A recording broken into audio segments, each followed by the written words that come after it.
The great hall of the Galactic Council stretched before Elena Vasquez like a vast cathedral of judgment.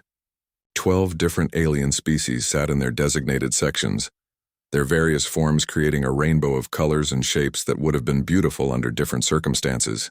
Today, they looked like judges preparing to deliver a death sentence. Elena stood alone at the human podium, her hands clasped behind her back in perfect military posture. At 62 years old, she had served as humanity's chief ambassador for 15 years. She had seen good times and bad times, but nothing quite like this. The vote had been unanimous. 12 species, 12 votes against humanity, 0 in favor. Speaker Thexhai of the Andromedans rose from the central platform. Their tall, thin body moved with the grace that their species was famous for. When they spoke, their voice carried the musical quality that made Andromedan poetry so beloved across the galaxy. The decision is final, Thexhai announced. After careful consideration of the evidence presented over the past 6 months, the Galactic Council has voted to expel humanity from membership. This decision takes effect immediately. Elena felt the weight of history pressing down on her shoulders. She thought of the millions of humans scattered across dozens of worlds, building lives among the stars. All of that was about to end. Counselor Vextar of the Zephyrian stood next. Their crystal body caught the light and threw rainbow patterns across the chamber walls. The charges against humanity are clear and numerous. Unauthorized first contact with primitive species, refusal to follow quarantine protocols, military intervention without council approval. The list goes on. Elena remembered each incident they mentioned. The primitive species had been facing extinction from a plague. The quarantine protocols would have let an entire world die from a treatable disease. The military intervention had stopped a genocide, but the council saw only rule-breaking. The Kepler incident alone, Vextar continued, shows humanity's complete disregard for proper diplomatic procedures. When the council ordered non-interference in the Civil War, humans chose to ignore our wisdom. They sent peacekeeping forces anyway. Elena had been there during the Kepler crisis. She had watched the reports come in about mass killings, about children being used as weapons, about entire cities being wiped out. The council had debated for weeks while people died. Captain Morrison had made his choice in minutes and saved 2 million lives. But the council remembered it differently. Councillor Hrenth of the Vorthans spoke next. Their massive bear-like form made their voice sound like distant thunder. Humans are too unpredictable, too willing to break rules when they feel it serves their idea of justice. They cannot be trusted to follow the careful balance we have built. The careful balance. Elena almost smiled at that phrase. The balance that let species die rather than risk change. The balance that valued procedure over life. The balance that had kept the galaxy peaceful by keeping it static. Other counselors added their voices. The Centaurians spoke about human recklessness. The hegemony listed human violations of trade law. The Nexus Collective complained about human interference with their communication networks. Each species had their own list of grievances. Elena listened to it all without moving. She had expected this day for years. The signs had been clear. Humanity had always been different from the other council species. Where they saw problems to be managed, humans saw problems to be solved. Where they saw acceptable losses, humans saw people who could be saved. The galaxy had grown comfortable with humans doing the jobs that others found too dangerous or too messy.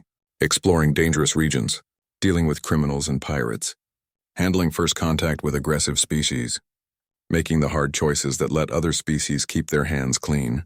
But comfort had turned to suspicion. Suspicion had become resentment, and resentment had finally become this vote. The terms are simple, Thexhai said, reading from their datapad. All human colonies beyond the Sol system must be evacuated within 1 standard year. All human-operated stations will be transferred to other species. All trade agreements are void. All research partnerships are ended. All military cooperation agreements are canceled. Elena did some quick math in her head. 3 million humans lived outside the Sol system. Moving them all in 1 year would be possible, but difficult. Many had been born on other worlds and had never seen Earth. They would be leaving behind homes, businesses, friends. Furthermore, Thexhai continued, all human-discovered trade routes will be redistributed among council members. All human research will be reviewed and, where necessary, confiscated for the greater good of galactic civilization. That hurt more than Elena showed. Human explorers had mapped most of the galaxy's safe hyperspace routes. Human scientists had made breakthrough discoveries in medicine, physics, and engineering. Now all of that would belong to others. Do you have anything to say in response, Ambassador Vasquez? HFY asked. Any final words for the council? Elena looked around the chamber. She saw faces that had once been friendly or at least respectful.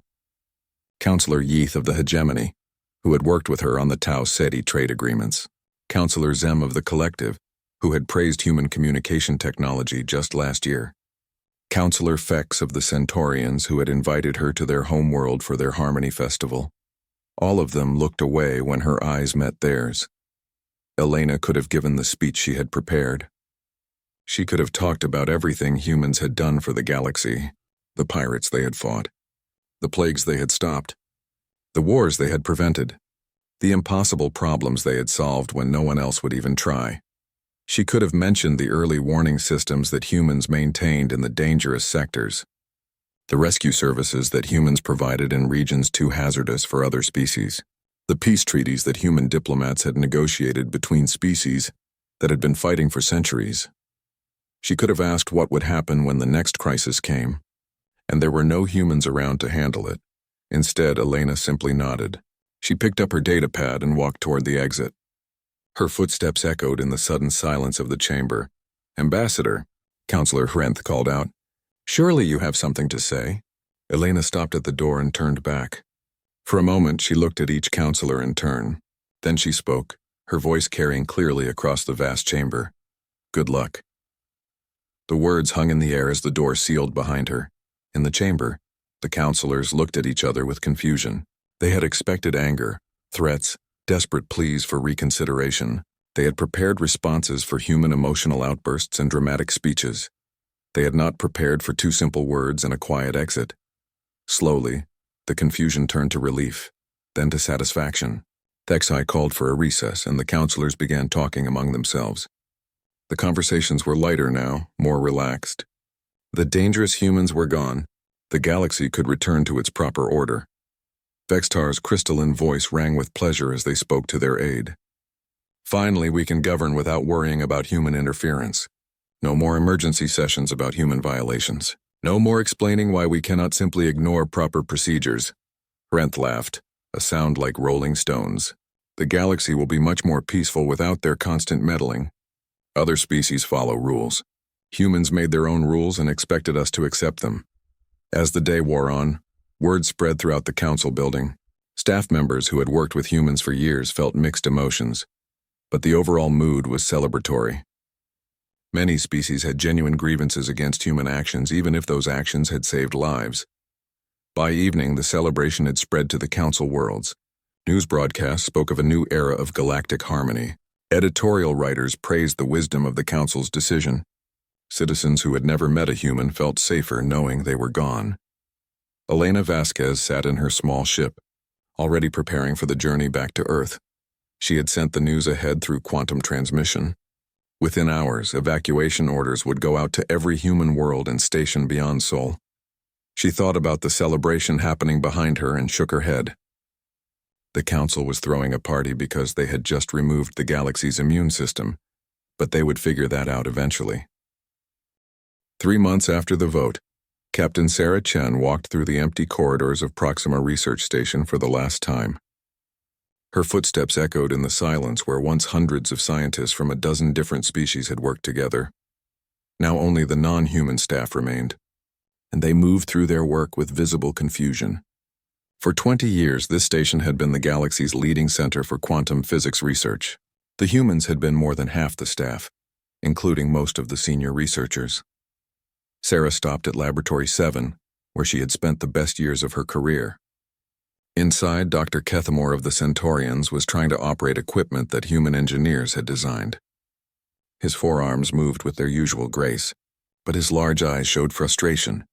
The quantum resonance chamber is not responding correctly, he said when he saw Sarah. The harmonic frequencies keep shifting out of alignment. Sarah looked at the readings on the displays. You need to adjust the temporal sync every 4 hours. The quantum field drift is natural in this region of space. We usually compensate automatically, but the manual does not mention this procedure, Kethamore said. It's not in the manual because it's different for every location. We just learned to feel when it needed adjustment. Sarah made a few quick changes to the settings and the equipment hummed back to life. Kethmore watched her work with something like sadness in his large eyes. How will we continue the research without this knowledge? Sarah packed the last of her personal items into a carrying case. I'm sure you'll figure it out. You're brilliant scientists, but Sarah, your team was working on the unified field theory. Dr. Martinez was close to a breakthrough with the dark matter equations. Dr. Okafor's work on quantum tunneling could revolutionize space travel. How can we continue without them? I'm sorry, Keth, the Council made their decision. We have to respect that. Kethmore's species communicated emotion through changes in skin color. Right now, his skin showed deep purple patterns that Sarah had learned meant distress. This is wrong. Your research could benefit every species in the galaxy. Sarah paused at the door. Maybe someone else will figure it out. Good luck, my friend. The same scene was playing out across the galaxy. On industrial worlds, human engineers packed up their tools and left behind factories they had designed. On agricultural planets, human botanists gave hurried explanations about growing cycles and soil management before boarding evacuation ships. Admiral Jackson stood on the bridge of the battleship Freedom, watching his fleet prepare for departure from the Kepler system. 37 ships, the entire Fourth Fleet getting ready to leave the sector they had protected for 15 years. His communications officer, Lieutenant Rodriguez, looked up from her station. Sir, we're getting distress calls from the Outer Rim. Pirate activity is increasing in the Vega sector. Forward the calls to the Zephyrian patrol ships, Jackson replied. They're taking over security for this region. Sir, the Zephyrian ships don't patrol the asteroid fields. They say it's too dangerous for their crystal hulls. Jackson nodded grimly. The asteroid fields had been pirate havens for centuries until human ships started regular patrols. Human vessels were built tough, designed to take hits and keep fighting. Zephyrian ships were elegant and fast, but they shattered if they hit a rock. Not our problem anymore, Lieutenant. The lieutenant looked uncomfortable. What about the mining colonies in the asteroid fields? Who will protect them? They'll have to figure something out. On the prison world of Tartarus, Warden Torres walked through the maximum security blocks one final time. The prisoners here were the galaxy's worst criminals, beings too dangerous to be held anywhere else. The facility was built inside an asteroid field near a forming star, making escape impossible. It also made the job incredibly dangerous. Solar flares, gravity fluctuations, and radiation storms were constant threats. Only humans had been willing to staff the facility, and only human pilots could navigate the treacherous space around it to bring supplies. Torres stopped at the central control room, where his replacement waited. Except there was no replacement.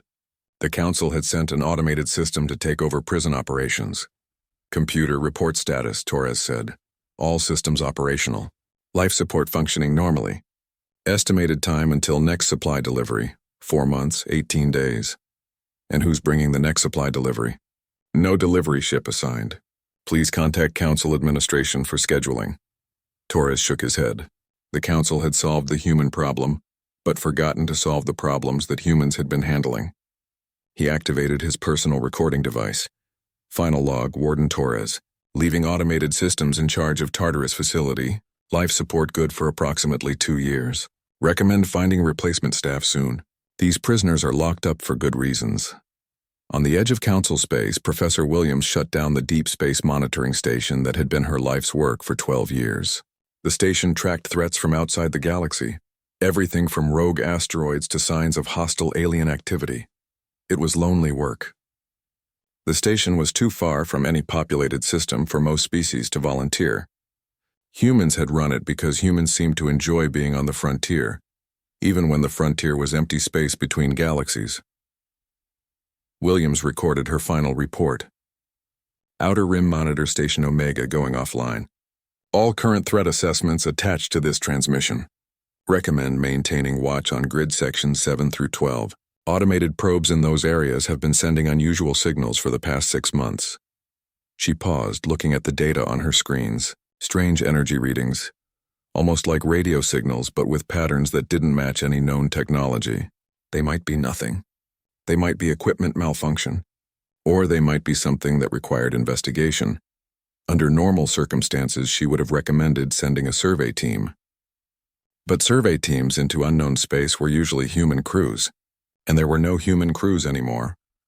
Recommend investigation when convenient, she added to her report, then powered down the station. Across the galaxy, trade routes that humans had pioneered were shutting down.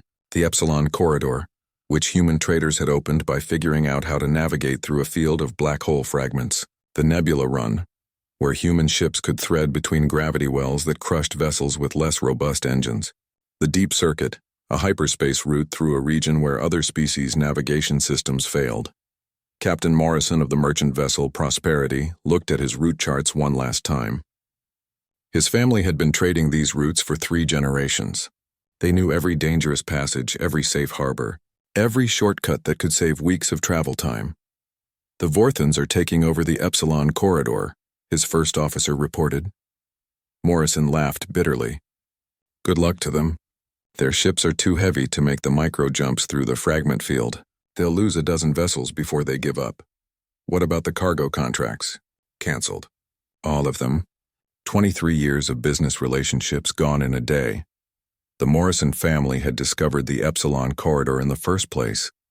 They had spent months mapping safe passages through the black hole fragments, losing 3 ships and nearly dying a dozen times. Other species had called them crazy for trying. Now those same species would claim the route as their own, if they could figure out how to use it. Dr. Yania of the Hegemony stood in her laboratory on the medical world of Sanctuary, surrounded by equipment she didn't fully understand. The humans had left detailed manuals, but there were gaps. Procedures that had become so routine that no one bothered to document them. She was looking at a patient with Xerian fever, a disease that had been killing people for centuries until human doctors developed a treatment. The treatment worked, but it required precise timing and dosages that the manuals didn't explain clearly. Computer, show me all recorded procedures for Xerian fever treatment.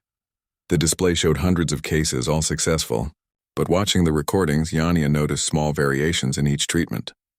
The human doctors adjusted their approach based on factors that weren't mentioned in the official protocols.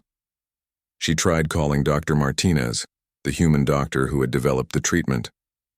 But Dr. Martinez was already on a transport ship heading for Earth. Yania looked at her patient, then at the records, then back at her patient.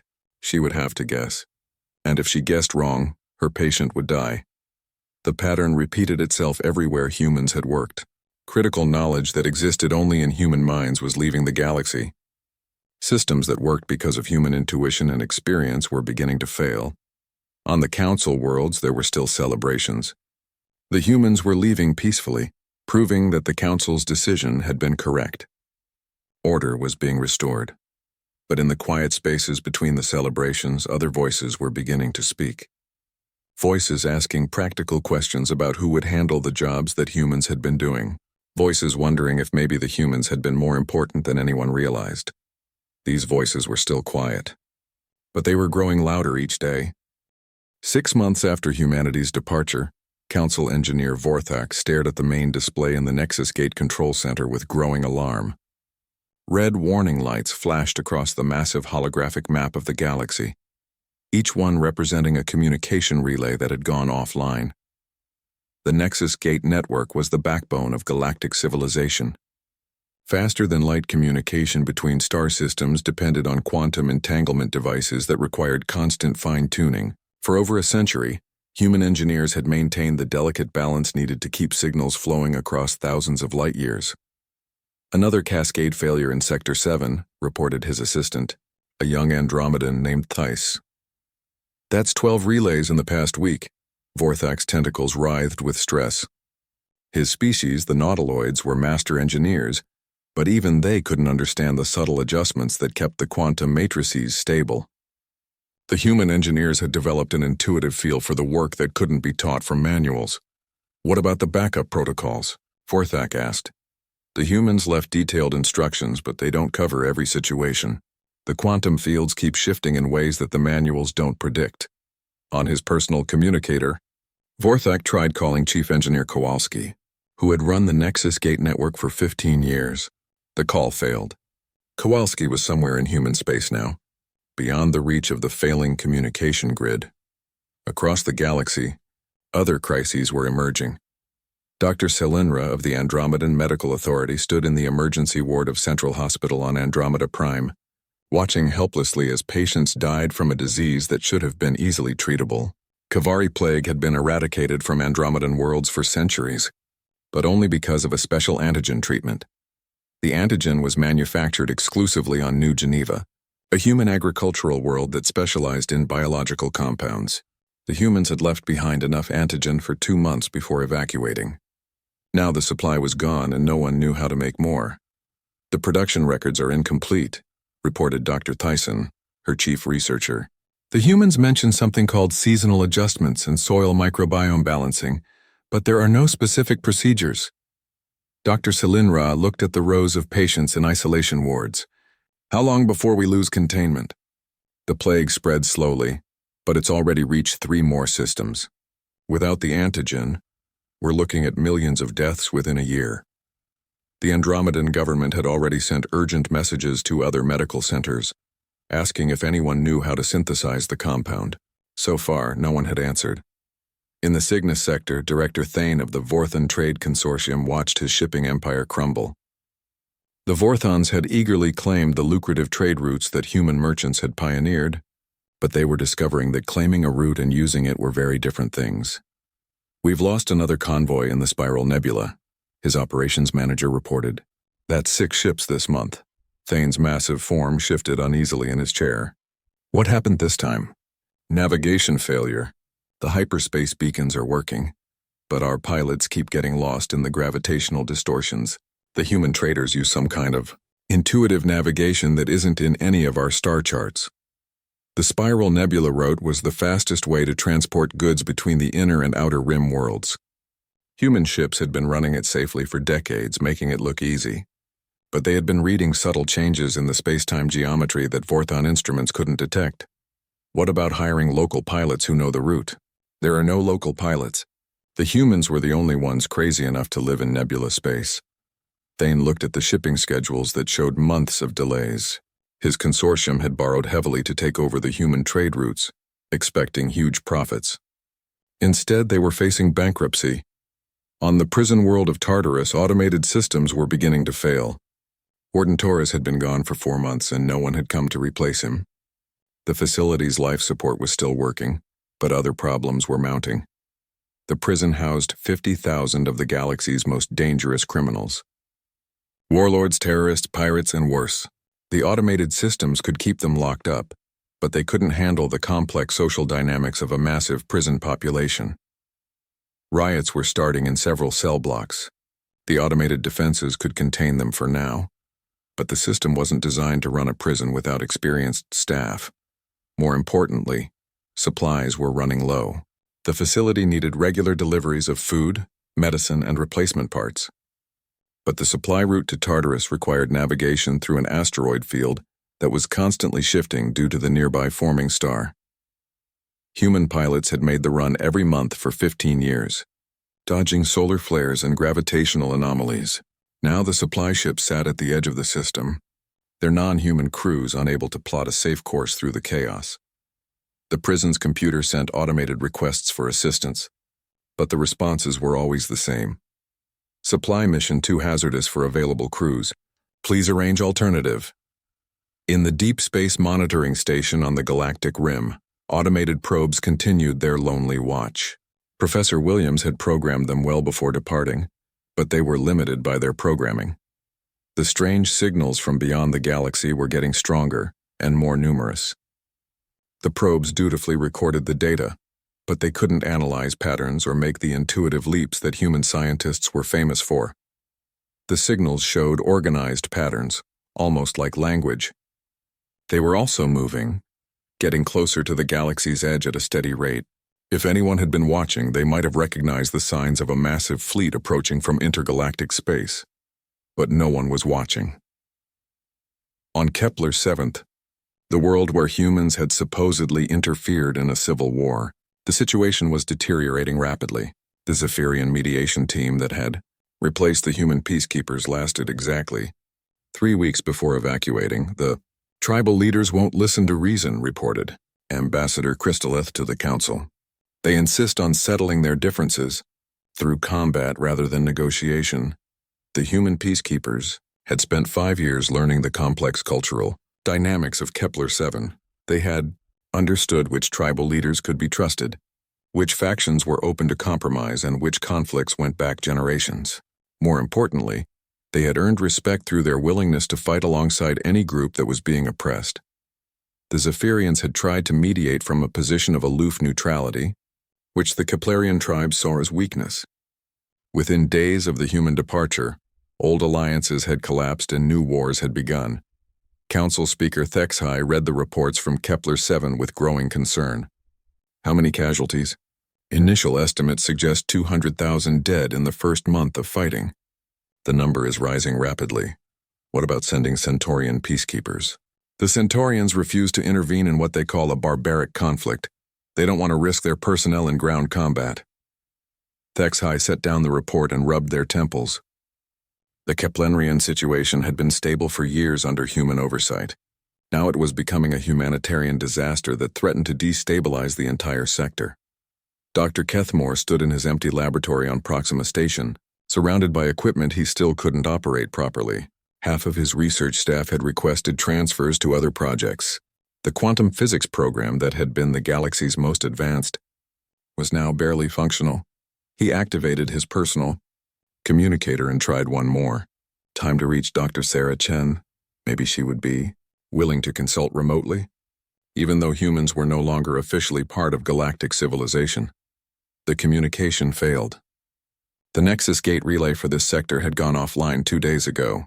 Kethmore looked at the breakthrough research that was sitting unfinished in the station's computers. Dr. Martinez's work on dark matter had been weeks away from completion. Dr. Okafor's quantum tunneling project could have revolutionized space travel. Now it would probably never be finished. He thought about the celebration that had followed humanity's departure, the relief that the troublesome humans were gone, the confidence that galactic civilization would run more smoothly without their interference. No one had asked what would happen when the problems that humans solved started appearing again. No one had thought about who would maintain the systems that humans had built.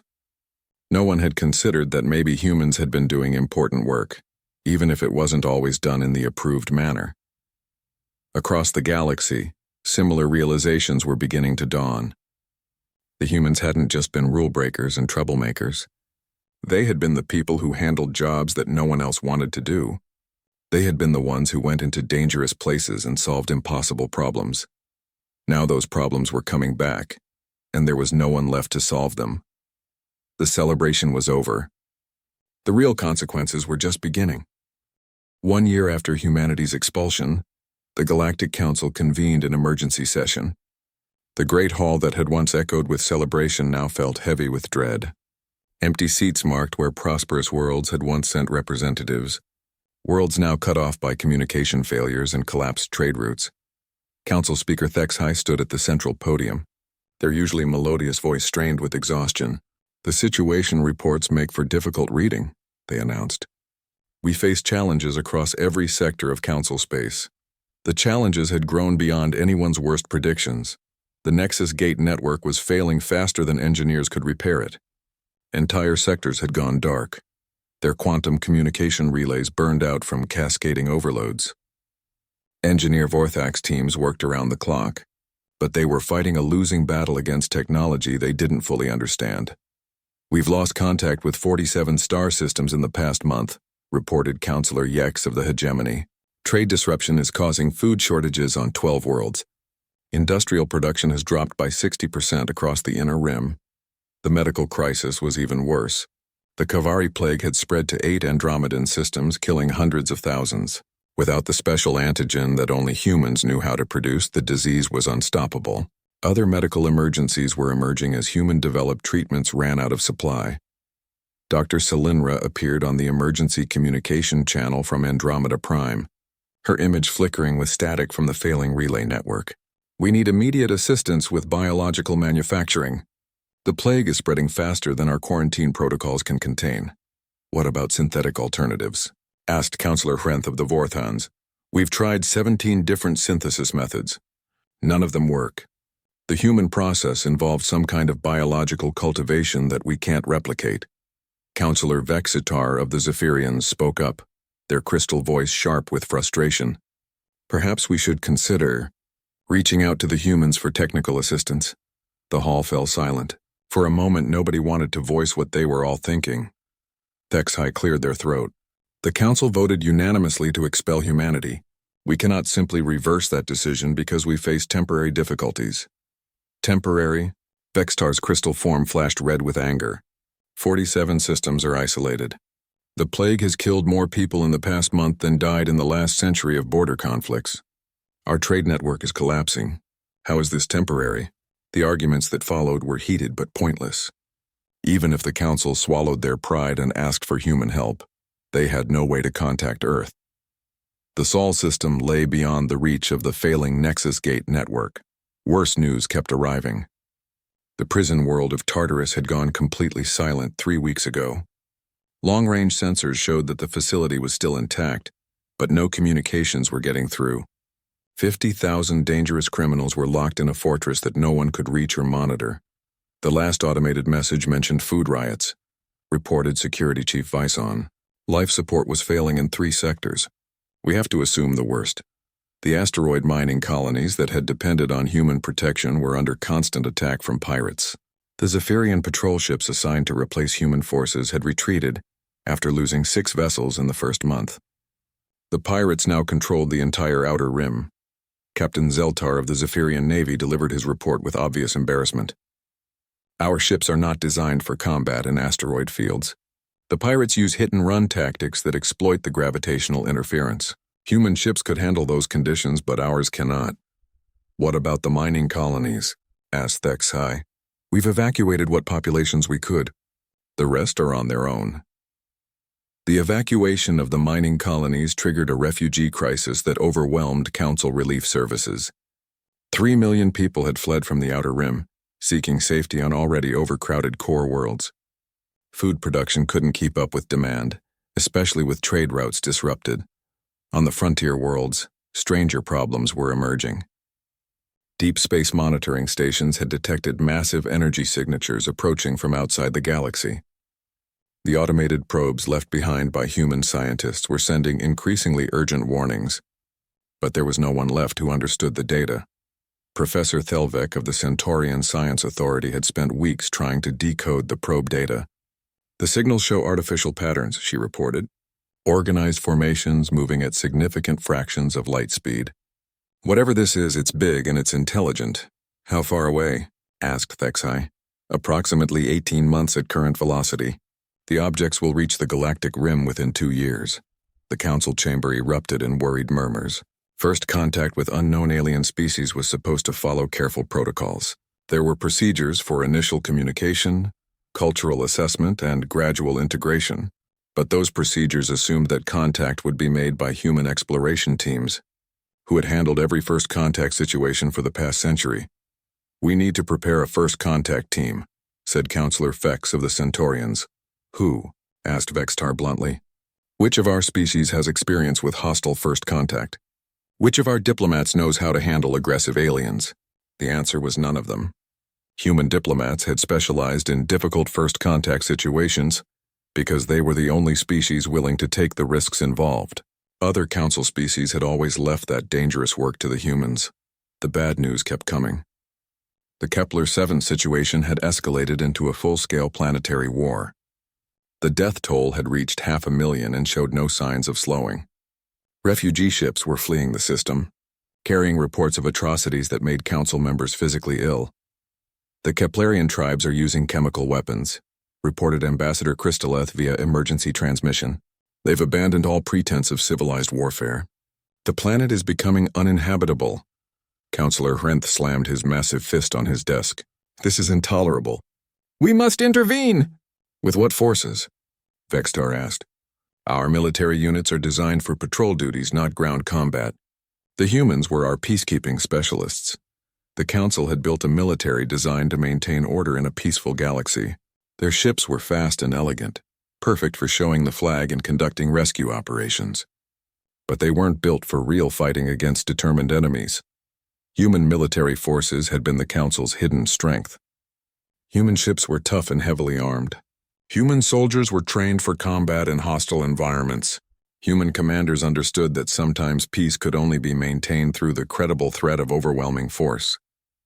Now that strength was gone, and the galaxy was discovering how much it had depended on human protection, Dr. Kethmore submitted his resignation from Proxima Station via one of the last functioning communication relays. "The research program is no longer viable," he wrote. "Without human expertise, we cannot maintain the equipment or continue the experiments. I recommend shutting down the facility." Similar reports were coming in from research stations across the galaxy. Projects that had promised revolutionary breakthroughs were being abandoned.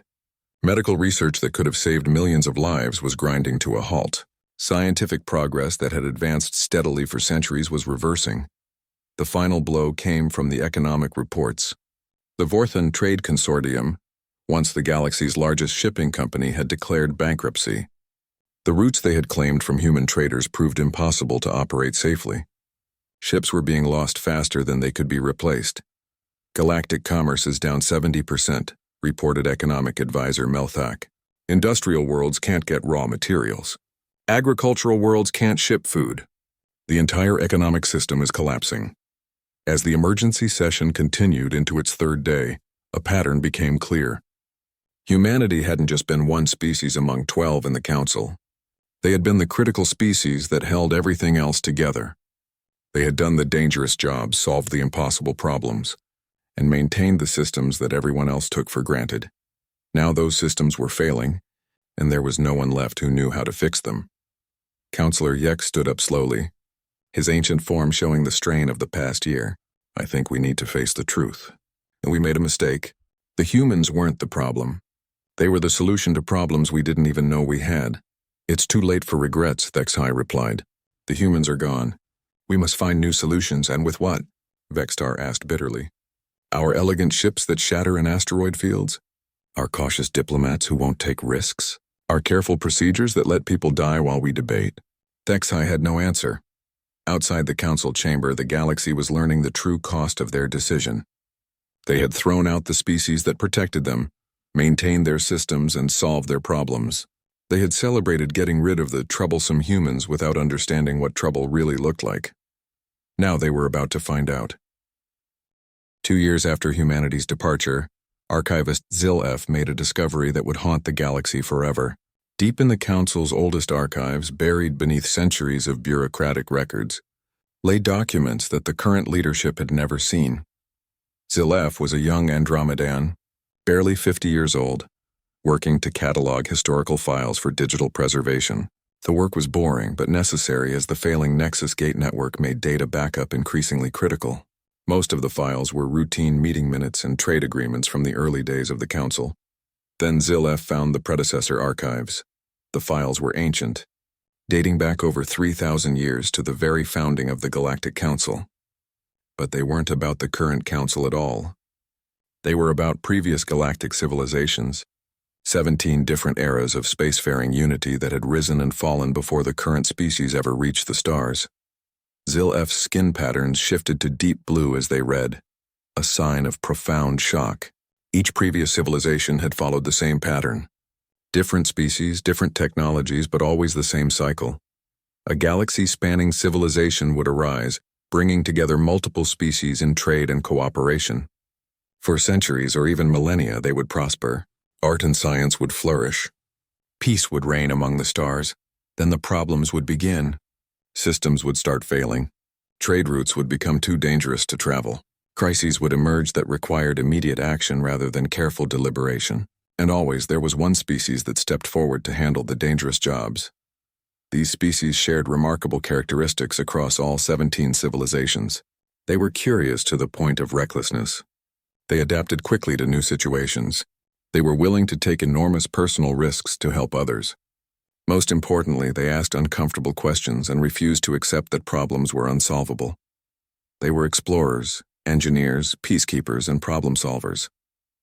They went to dangerous places and did necessary jobs that other species found too risky or too dirty. They held galactic civilization together through their willingness to sacrifice safety for progress, And in every single case, the other species eventually expelled them. The pattern was always the same. The helper species would be seen as too aggressive, too unpredictable, too willing to break rules for what they saw as the greater good. The other species would grow tired of their interference and vote them out of galactic society. Each time there was celebration. Each time the remaining species believed they could build a better, more peaceful civilization without the troublemakers. Each time, they were wrong. ZIL-F read account after account of galactic civilizations collapsing within decades of expelling their helper species. Trade networks failed, scientific progress stopped, military threats went unaddressed, complex systems broke down without the people who understood how to maintain them. The 17th such civilization had fallen only 4,000 years ago. Their helper species had been called the Vanguard, and the records described them in terms that sounded eerily familiar. Aggressive explorers who refuse to follow proper safety protocols. Dangerous militants who intervene in conflicts without authorization. Reckless scientists who experiment with technologies beyond their understanding. The same accusations that had been leveled against humanity. ZIL-F found the final message sent by the Vanguard as they departed. Galactic space forever. To those who come after us, we have been cast out 17 times across galactic history. Each time we hoped the cycle would break. Each time we were wrong. The pattern is older than any of our species, and it will repeat again. When the darkness comes from beyond the galaxy, remember that we offered to stand watch. Remember that you chose order over protection. Below that message was a star chart showing massive objects in the void between galaxies. Objects that moved with purpose and intelligence. Objects that were approaching the galaxy on a predictable schedule. They had arrived every 4,000 to 5,000 years throughout galactic history. They had destroyed 17 different civilizations, always striking just decades after the helper species had been expelled. The pattern was not coincidental. The timing was deliberate. ZIL-F's hands shook as they cross-referenced the historical data with current sensor readings. The objects detected by human monitoring stations were following the same trajectory as the ones that had destroyed the Vanguard civilization. They were due to arrive in approximately 10 months. ZIL-F rushed to share their discovery with the Council leadership, but communication with the Central Worlds had been cut off for weeks. The Nexus gate failures had finally isolated the archive world where they worked. Instead, ZIL-F recorded their findings and transmitted them via the last functioning long-range beacon, hoping someone would receive the message in time. On Earth, Ambassador Elena Vasquez received ZIL-F's transmission 3 days later. She sat in her small office in Geneva, reading the historical records with growing horror and recognition. Humanity was the 18th helper species, following a pattern that stretched back millions of years. Elena had spent the past 2 years helping to coordinate the evacuation of human colonies. 3 million people had been successfully relocated to Earth and the other Sol system worlds. It had been a massive undertaking, but humanity had managed it with typical efficiency. The humans who returned brought stories from across the galaxy. Engineers talked about systems they had built now failing without maintenance. Doctors described medical treatments that no one else could replicate. Traders mentioned routes that other species couldn't navigate safely, but there were also stranger reports. Deep space monitoring crews described sensor readings that didn't match any known technology. Military personnel mentioned automated distress signals from the edges of known space. Scientists brought data about energy signatures that suggested massive artificial objects beyond the galactic rim. Elena had dismissed these reports as side effects of the general chaos following humanity's departure. Now she understood that they were something much worse. She activated the emergency communication system that connected Earth to all human colonies in the Sol system. Within hours, she was speaking to the Human Colonial Council, a body that had been formed to govern humanity's affairs after their expulsion from galactic society. The historical data is clear, Elena told the assembled representatives. These objects have destroyed every galactic civilization for millions of years. They wait until each civilization expels its helper species, then attack when the galaxy is most vulnerable. Dr. Sarah Chen, now serving as Earth's chief science officer, studied the sensor data. The energy signatures match what we detected from the deep space monitoring stations. These aren't random aliens. They're specifically designed to destroy galactic civilizations. Admiral Jackson, who had been named defense coordinator for the Sol system, looked at the tactical projections. When do they arrive? Based on the historical pattern and current sensor data, approximately 10 months. The Human Colonial Council fell silent. Outside the conference room, Earth continued its daily routine, unaware that an ancient enemy was approaching with the power to destroy entire civilizations. "Do we warn the Council?" asked Dr. Martinez, who now served as Earth's medical authority. Elena looked at the communication equipment that could, in theory, still reach some Council worlds. Warn them about what? That they're about to be invaded by an enemy they can't fight? That they need the help of the species they expelled? They could prepare defenses. Admiral Jackson shook his head. With what military? The Council's forces are designed for patrols and ceremonies, not real warfare. Their elegant ships will shatter against serious opposition. What about evacuation? To where? These objects are approaching from intergalactic space. There's nowhere in the galaxy to hide. Elena stood up and walked to the window, looking out at the city of Geneva, where humans from dozens of worlds now lived side by side, refugees from a galactic civilization that had rejected them, now facing an enemy that had destroyed 17 previous civilizations. "The pattern has repeated 18 times, she said quietly. Each helper species tried to protect the galaxy that expelled them. Each time they failed. Each time everyone died, so what do we do? Dr. Chen asked. Elena turned back to the Council. We break the pattern. Over the following weeks, humanity began the most ambitious project in their history. Not evacuation, not defense, but something unprecedented in galactic records. They began building a fleet designed specifically to fight an enemy that had never been defeated. Human shipyards, which had been retooling for civilian production, switched to military construction. Engineers who had maintained the galaxy's infrastructure now designed weapons systems. Scientists who had solved impossible problems for other species now focused on solving the ultimate problem. The approaching objects were massive, larger than anything in the galactic fleet. They used technologies that had defeated 17 different civilizations over millions of years. They had never lost a war, but they had never fought humans before. In the deep archives on Earth, human historians found references to the 18th pattern. Ancient predictions that spoke of a helper species that would not flee when expelled. A species that would stand and fight not for gratitude or glory,